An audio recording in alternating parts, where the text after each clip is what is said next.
Recently, I caught A Complete Unknown, the Timothée Chalamet-led Bob Dylan musical biopic, and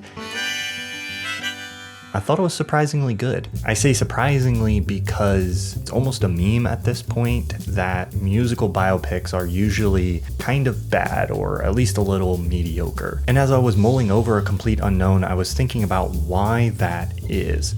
Why does this genre struggle so much to make really, truly good, thoughtful, dramatic, interesting narratives? I mean, in A Complete Unknown, the musical performances felt solid and sounded good. I thought Timothée Chalamet's performance was one of the best he's ever given. The period production value was great, the cinematography was solid, but while I enjoyed it, I still came away from it feeling like this movie was missing something. The movie wouldn't even crack my top 10 for last year, and I don't think a musical biopic ever has. So what gives? Why do musical biopics struggle so hard? Even though they're fairly popular, do pretty good at the box office, and even sometimes snag some awards. I've heard other people's theories as to why this is, and I might get to some of those later, but watching A Complete Unknown had me thinking, maybe it's the music.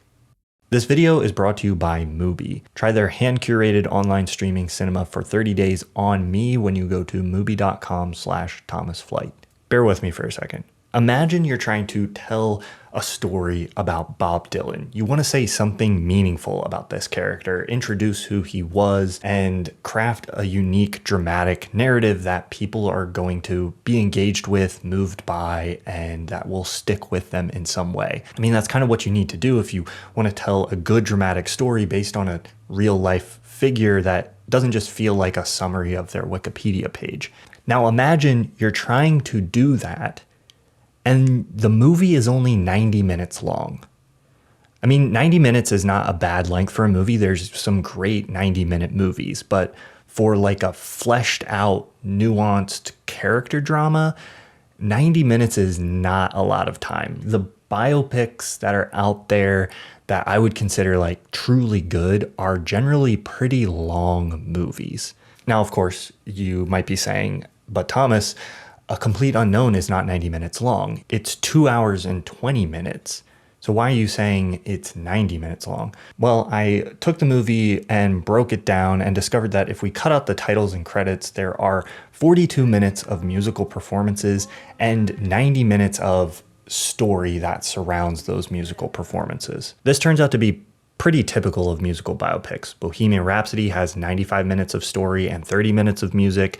Elvis has 110 minutes of story and 38 minutes of music. Rocket Man has 75 minutes of story and 38 minutes of music. There's some general variance here, but usually once you get through all the music, there's not a lot of time left over to flesh out the story. Now, I already hear you. The next objection is probably going to be, isn't the music part of the story? What about musicals? Those have a lot of music. Are you saying music can't tell a story? No, of course I'm not saying that. But here's the key difference between a musical and a musical biopic. In a musical, the music in the story is specifically written to develop the characters, advance the plot, and actually tell the story. If the wizard is a wizard who will serve. In a musical biopic, the music is usually just an assortment of music that the artist wrote. All the money you made will never buy back your soul. And often it's even just like the greatest hits, the music that people want to hear in the movie.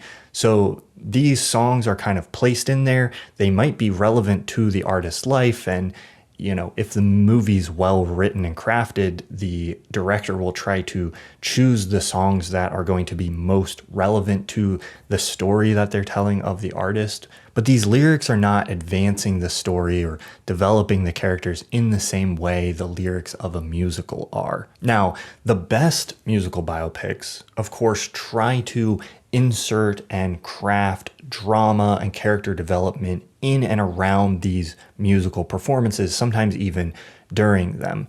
A Complete Unknown has some pretty good examples of this, like how it's using the tension of this love triangle to kind of add drama to his duet performances with Joan Baez. This is definitely better storytelling than just pausing the whole film just to insert a song that has really nothing to do with the plot of the story that's happening in the rest of the film, but you're still like fitting the story in around the music instead of using the music to propel and advance the story like you would be in an actual normal musical. A lot of biopics also rely heavily on sort of montage over top of the performances. So they'll start a song and then have things happening that you can see in montage advancing the story during the song. Again, I think this can work. It helps advance the story a little bit, but it has limited application. If you do this too much, it kind of feels like you're just watching like a music video montage of the artist's life backed by their own music. This requirement to include these musical performances and so much of them throughout the film also kind of forces the story of these movies into very predictable scenarios. The scenes tend to take place during concerts, on tours, during recording sessions, or like right before or after those things. That's fine. There's a lot of drama that you can insert into those moments, but it contributes to this cliche feeling that I think a lot of these movies have, where we're like, okay, here's the recording session scene. Here's the behind the scenes, I'm about to go on stage scene. There's just a limited number of dramatic scenarios that you can effectively build around performances. And it kind of gravitationally like pulls these movies away from really delving into other aspects of these characters' lives. It's not just the amount of music though in these movies, it's sort of the way it interrupts the narrative flow. You're having to pause for a song periodically, so it's hard to build longer scenes of suspense or sequences of dramatic scenes that build towards something that aren't kind of interrupted by a song that may or may not have anything to do with sort of the dramatic sequence.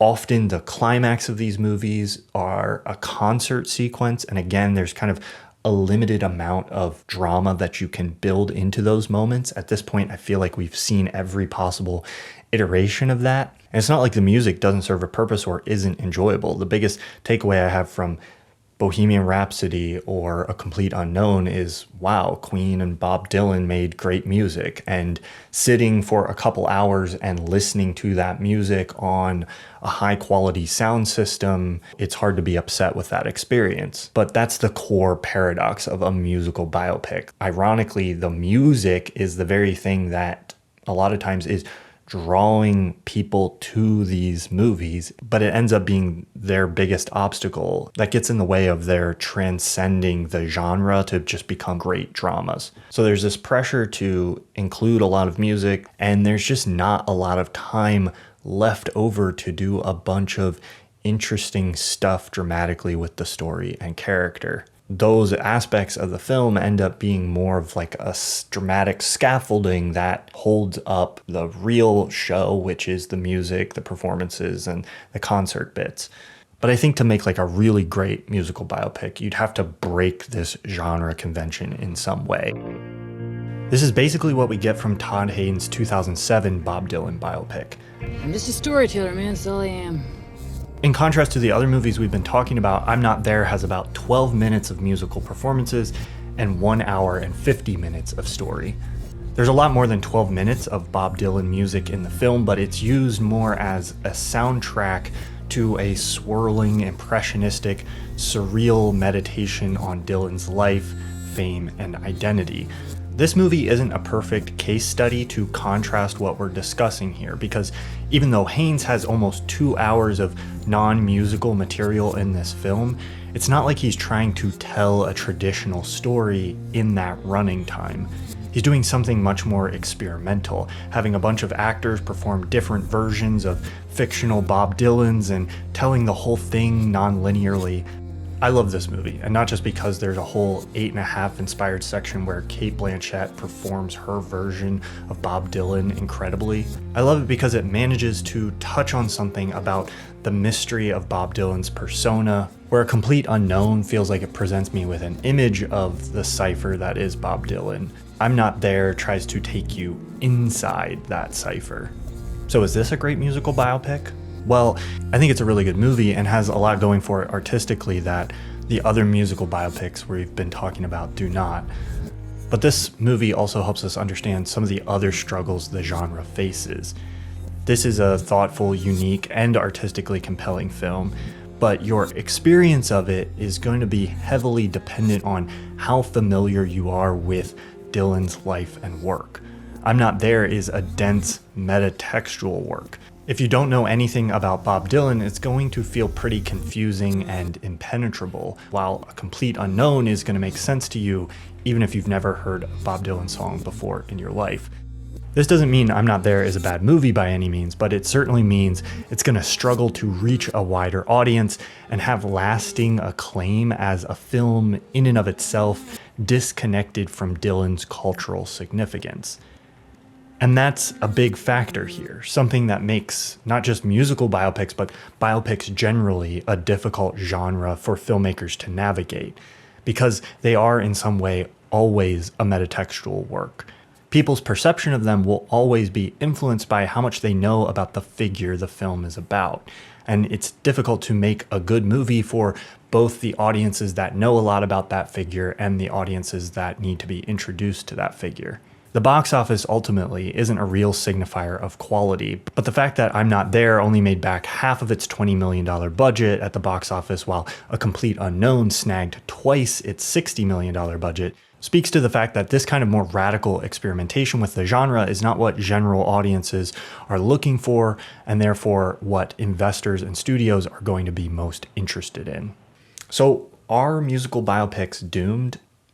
No, they're not doomed as movies. They obviously are fairly successful. I think they're going to continue to get made mostly because huge movies right now are built around recognizable IPs, and musical artists are a huge, almost infinite pool of recognizable IPs that will just bring a certain number of people to the theater because they're like, hey, I like that person. I want to see a movie about them. I want to hear the music, and they go. And it'll sell tickets, and so they'll keep making them. But I think the genre does have some inherent limitations if it ever wants to sort of escape or transcend the genre and be like a truly interesting, compelling, unique, original, thoughtful, dramatic film that's kind of recognized on its own merit, besides being something that just succeeds mainly on the existing popularity of the music and artists themselves. I think musical biopics should just embrace what they do best, make the music really good, because that's what basically people are there for anyway. So don't kid yourself, make that part work really well and craft as compelling a narrative as you can to support that. I think that's something that A Complete Unknown does pretty well. It also focuses on a much more limited amount of time, which is another thing. When you have so little time to develop the story and the character, trying to cover a whole lifespan makes that even harder. And so A Complete Unknown works a little bit better because it just focuses on a very specific period of Dylan's life. Of course, I'm not trying to claim this is the only hurdle they have to overcome. I think another big one is the fact that to have the music in the films, you have to secure the rights from either the artists themselves or the artist's estate. And so the movie technically kind of has to have their approval. And I think that limits probably how deep you can go in terms of maybe examining some of the more flawed or interesting aspects of these, often troubled characters, personalities. But I do think it's the lack of time and the way the structure has to be built around performance that is kind of the fatal flaw for this genre. What do you think? Do you like musical biopics? If you do you like them for the music? Do you like them for the story? Is there a musical biopic that for you transcends the genre and is just a truly great film on its own merits and not on the merits of the artist's popularity? Let me know your thoughts in the comments.